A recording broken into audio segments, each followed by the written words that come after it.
জিন্দেগিতে কোনোদিন কারো পিছে লাগিয়েন না।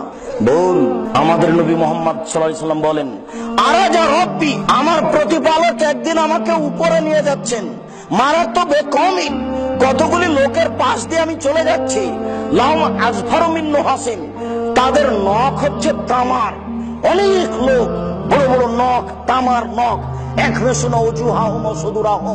নখ দিয়ে মুখকে খামচাচ্ছে, গোশত তুলে ফেলছে, বুককে খামচাচ্ছে, গোশত তুলে ফেলছে।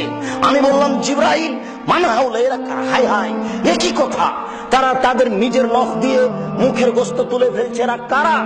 তখন আল্লাহ রাসূল বললেন, শোনো, আল্লাযীনা ইয়াকাউনা ফি আরাদিন নাস, যারা মানুষের গীবত করতে, এরা হলো তারা।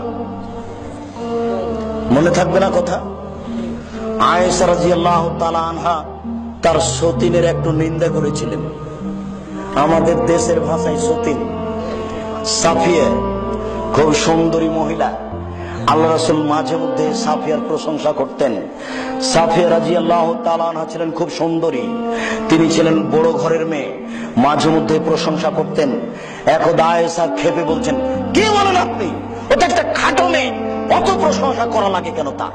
তখন আল্লাহ রাসূল বললেন, শোনো আয়েশা, লাকাদ কুলতে কালেমাতান লা মুজাজাত বিমাইল বাহরে লা মাজাজাতহু, তুমি এমন একটা কথা বলেছো, এই কথা যদি সাগরে ফেলে দেওয়া হয় তাহলে সাগরের পানি ঘোলা হয়ে যাবে।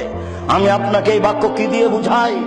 আয়েশা রাদিয়াল্লাহু তাআলা আনহা শুধু বলেছেন ও খাটো, এই খাটোটা এত বড় অপরাধ হয়ে গেছে।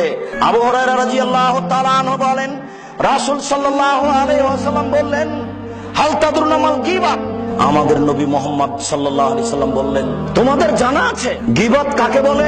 সঙ্গী সাথী বললেন, আমাদের জানা নাই গীবত কাকে বলে। তখন তিনি বলছেন, যিকরু কাখাকা বিমাকরাহ, তুমি তোমার ভাইয়ের কোনো কথা বলবে, ওকে যদি খারাপ লাগে, এটাই হলো গীবত। তুমি তোমার ভাইয়ের কোনো কথা বলবে, ওকে যদি খারাপ লাগে, এটাই হলো গীবত। তখন সাহাবীগণ বলছেন, আরাইতা ইন কানা ফি মাকুলো, ও যদি জেনা করে থাকে আমি যদি বলি তাহলে কি হবে? ও যদি চুরি করে থাকে আমি বলি তাহলে কি হবে?